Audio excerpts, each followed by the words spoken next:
Es importante en la vida tener ideales, perseguirlos y realizarlos. Un libro valioso de José Ingenieros titulado El hombre mediocre trata precisamente de el ideal, el idealista y el mediocre. En la introducción del libro dice: lo único malo es carecer de ideales y esclavizarse a las contingencias de la vida práctica inmediata, renunciando a la posibilidad de la perfección moral.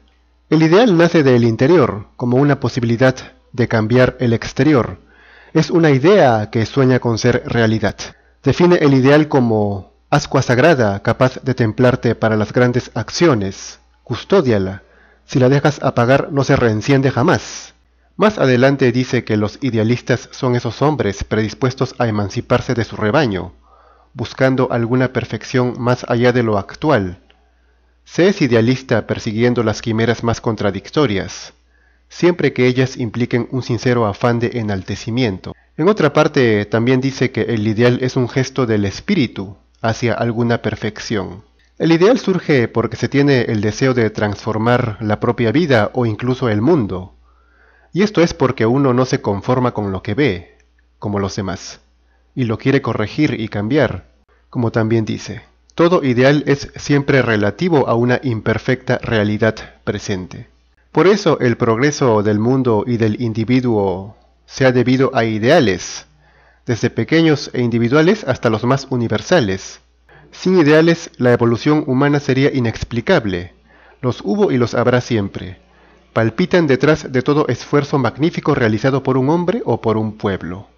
También dice que siempre son individuales. El ideal empieza por un individuo y puede reducirse a un pequeño grupo al principio, y según la originalidad y la fuerza de los que crean en él, logrará trascender y extenderse a la colectividad. Los ideales son pensamientos que se adelantan a la realidad que se percibe. Escribe: los ideales son formaciones naturales. Aparecen cuando la función de pensar alcanza tal desarrollo que la imaginación puede anticiparse a la experiencia. Uno imagina algo nuevo, una realidad mejor que la actual, que obviamente no existe y por eso es un ideal. Dice que la experiencia, solo ella decide sobre la legitimidad de los ideales, en cada tiempo y lugar. Mientras la experiencia no da su fallo, todo ideal es respetable, aunque parezca absurdo. Solo cuando se realiza y triunfa, el ideal se convierte en la nueva realidad, el nuevo orden. Pero para lograr eso se requiere bastante fuerza, firmeza y persistencia. Por eso advierte: todo idealismo es exagerado, necesita serlo. Jamás fueron tibios los genios, los santos y los héroes. Para crear una partícula de verdad, de virtud o de belleza, se requiere un esfuerzo original y violento contra alguna rutina o prejuicio.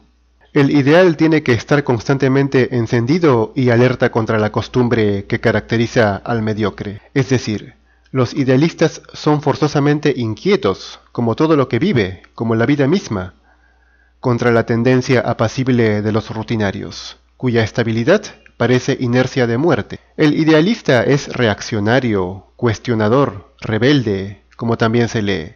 Los idealistas suelen ser esquivos o rebeldes a los dogmatismos sociales que los oprimen, resisten la tiranía del engranaje nivelador, aborrecen toda coacción, sienten el peso de los honores con que se intenta domesticarlos y hacerlos cómplices de los intereses creados. Pero Ingenieros también advierte que hay ideales que son falsos, que provienen de impostores y desadaptados. Dice: llamar idealismo a las fantasías de mentes enfermizas o ignorantes que creen sublimizar así su incapacidad de vivir y de ilustrarse es una de las tantas ligerezas alentadas por los espíritus palabristas. Por otro lado, los ideales siempre existen, pero no siempre son propicios. Tratándose de ideales colectivos o que busquen el bien de todos, se requiere un tiempo oportuno para realizarlos. Y cada tiempo tiene un ideal que le es propio, que inicialmente es sentido por pocos, dependiendo del clima social, se impondrá. Cada época tiene ciertos ideales que presienten mejor el porvenir,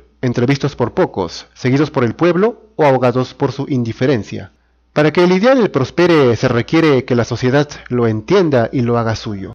Pero esto a menudo no se logra, pues el autor advierte que cuando un filósofo enuncia ideales para el hombre o para la sociedad, Su comprensión inmediata es tanto más difícil cuanto más se elevan sobre los prejuicios y el palabrismo convencionales en el ambiente que le rodea. Mientras más se oponga o distinga de la costumbre dominante que representa la mediocridad, menos se entenderá y no se podrá lograr, a menos que haya una crisis que obligue a todos.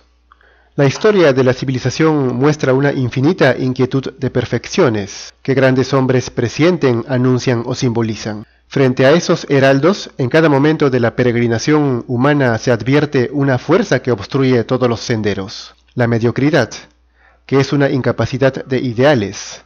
Esa incapacidad de ideales significa el conformismo y la resignación con el mundo actual. Como dice Bernard Shaw, el sensato se adapta. El insensato quiere que todos se adapten a él, por tanto el progreso depende del insensato.